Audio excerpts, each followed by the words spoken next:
नमस्कार, आपका स्वागत है राइजिंग इंडिया के एक और फिर स्टूडियो में। तो चलिए शुरू करते हैं आज का फटाफट खबरों को। सब्सक्राइब करिए राइजिंग इंडिया को और दबाइए इस बेल आइकन को ताकि आप पाएं न्यूज अपडेट सबसे पहले। वैश्विक महामारी कोरोना वायरस संक्रमण की सेकेंड स्ट्रेन में भले ही प्रदेश में अब रिकवरी रेट बढ़ रहा है, लेकिन मृतकों की संख्या लगातार बढ़ती जा रही है। बीते 24 घंटे में प्रदेश में 10,682 नए संक्रमित मिले हैं। इसके साथ ही 24 घंटे में 311 लोगों की मौत भी हुई। प्रदेश में अब तक 17,586 लोगों की मौत कोरोना वायरस की वजह से हो चुकी है।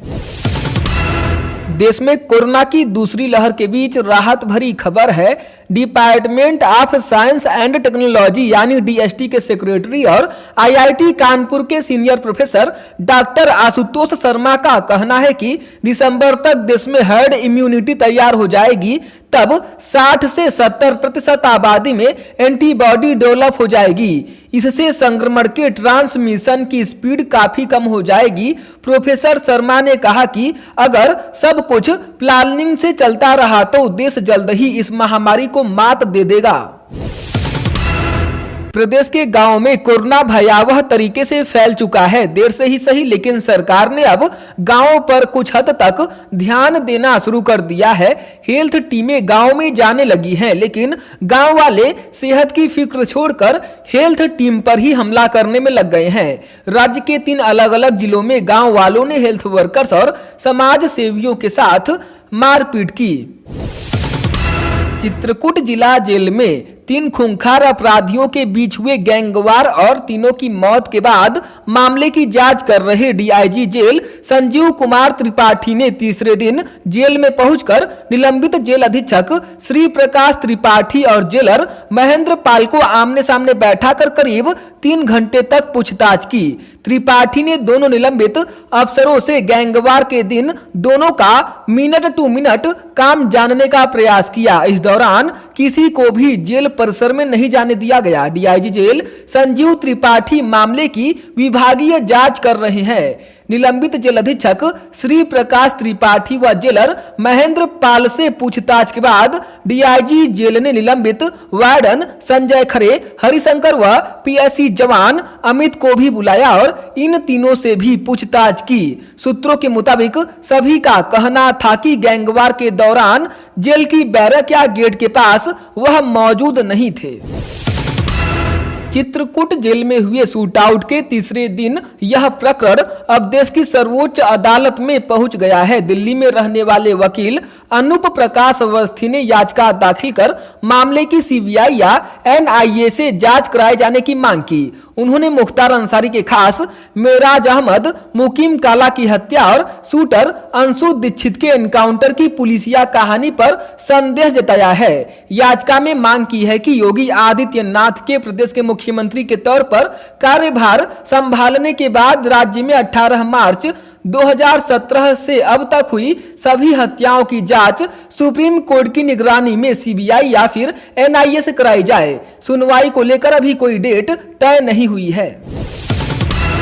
समाजवादी पार्टी के राष्ट्रीय अध्यक्ष और पूर्व मुख्यमंत्री अखिलेश यादव ने प्रदेश की योगी सरकार पर जमकर निशाना साधा। उन्होंने कहा, कोरोना प्रबंधन में नाकामी और पंचायत चुनाव में सपा से पिछड़ने से खिसियाई भाजपा जनता से बदला लेने के लिए आपदा में आपदा खड़ी करने के फार्मूले पर उतर आई है। पावर कारपोरेशन और राज्य सरकार ने सभी श्रेणी के विद्युत उपभोक्ताओं पर रेगुलेटरी सरचार्ज लगाने को कहा है। इससे बिजली 12% तक महंगी हो जाएगी। कहा कि देश प्रदेश महंगाई की मार से कराह रहा है, किसान बेहाल है, नौजवान बेकारी का शिकार है और इस सबसे संवेदन शून्य भाजपा सरकार ने केवल अपना घर भरने और सत्ता सुख के संसाधन जुटाने में ही 4 साल बिता दिए हैं और आज भी वह इसी एजेंडे पर काम कर रही है।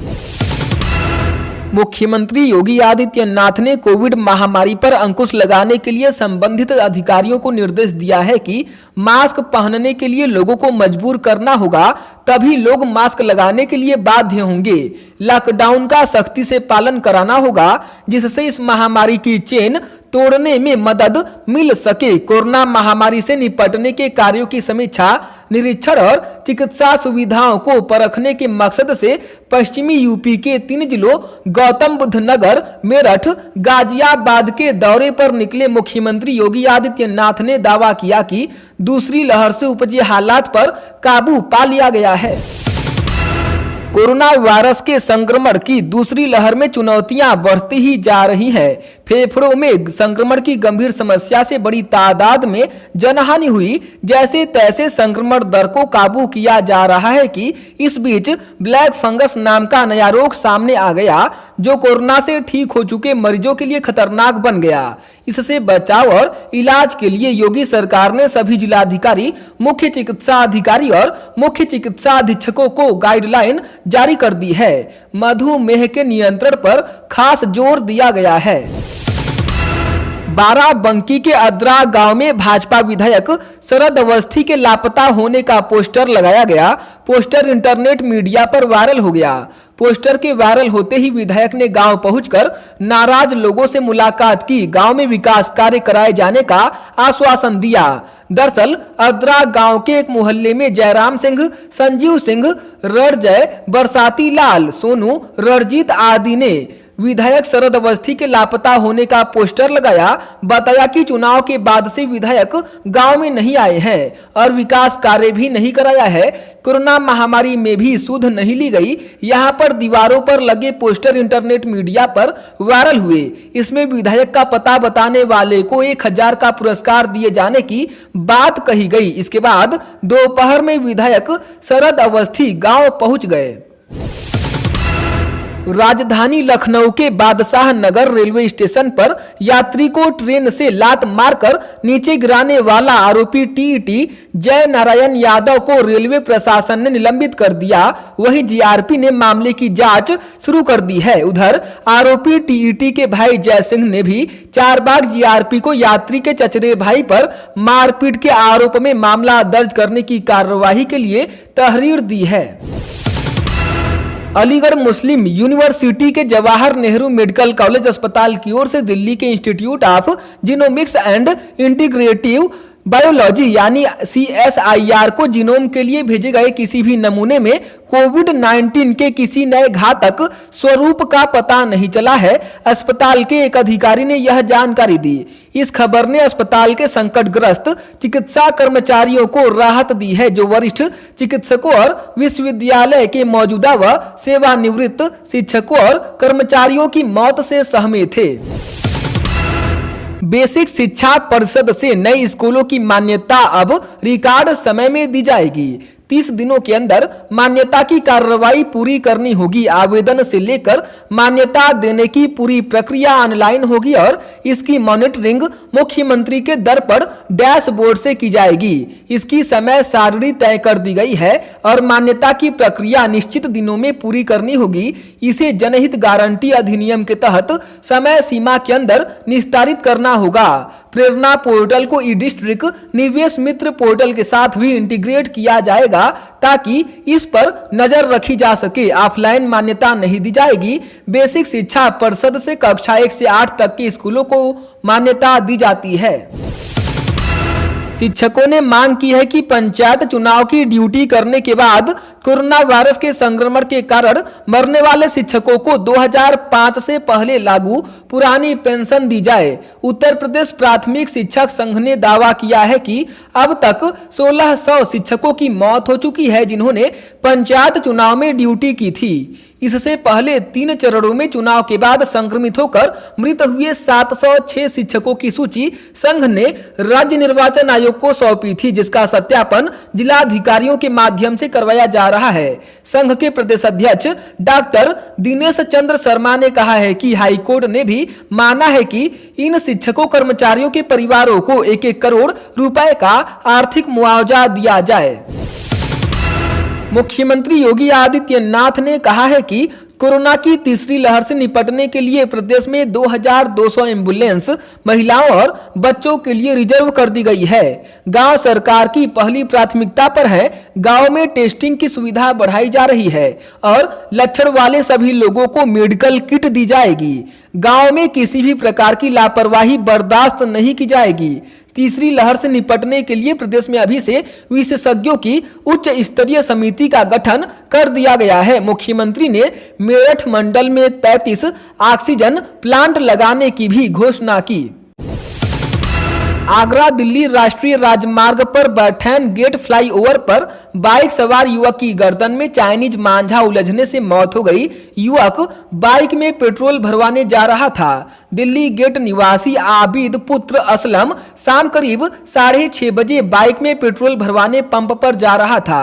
रास्ते में जैसे ही उसकी बाइक बैठैन गेट फ्लाईओवर के समीप पहुंची तो चलती बाइक पर अचानक से मांझा आबिद की गर्दन में फंस गया, जिससे आबिद की गर्दन कट गई और उसकी मौके पर ही मौत हो गई। फेसबुक लाइव होने के बाद पुलिस प्रताड़ना का आरोप लगाते हुए शामली निवासी जिस सिपाही जितेंद्र चौहान ने खुद को गोली मारी थी, उसका पोस्टमार्टम कराया गया। बाद में परिजनों की मौजूदगी में पुलिस अफसरों ने जितेंद्र के शव को सलामी दी। परिजन शव को लेकर शामली रवाना हो गए। इधर पुलिस जितेंद्र के पारिवारिक विवाद के अलावा बाकी सभी बिंदुओं पर जांच कर रही है। एसपी ने पूरे घटनाक्रम को लेकर सीओ बिशलपुर को जांच सौंपी है। क्राइम ब्रांच की टीम ने भदोही में व्यापक स्तर पर हो रही ऑक्सीजन कालाबाजारी का भंडाफोड़ किया है। फत्तूपुर स्थित वर्कशॉप से 9 जैम्बो सिलेंडर और उपकरण के साथ कोविड अस्पताल में सप्लायर सुग्रीव कुमार मोदनवाल और श्याम गुप्ता को गिरफ्तार कर लिया गया है। आरोपितों के खिलाफ मुकदमा दर्ज कर जेल भेज दिया गया। कोरोना से बचाव का टीका लगवाने के लिए परेशान नागरिकों के लिए राहत भरी खबर है। अगले महीने से दवा की थोक दुकानों पर कोरोना की वैक्सीन बिकने लगेगी। नर्सिंग होम संचालक कंपनियों से सीधे स्पुतनिक, कोविशील्ड और कोवैक्सीन मंगा सकेंगे। नर्सिंग होम में एक डोज के 850 रुपए देने होंगे, यानी 2 डोज के 1700 रुपए लगेंगे। ट्रेनों की तरह रोडवेज की बसों को भी यात्री नहीं मिल रहे हैं। लंबी दूरी की लगभग सभी बसें घाटे में चल रही हैं। परिवहन निगम की कमाई आधे से भी कम हो गई है। ऐसे में परिवहन निगम ने गोरखपुर और राप्तीनगर डिपो की वातानुकूलित 60 बसों के संचालन पर अगले आदेश तक रोक लगा दी है, जिनमें गोरखपुर डिपो की 8 और राप्तीनगर डिपो की 52 बसें शामिल हैं।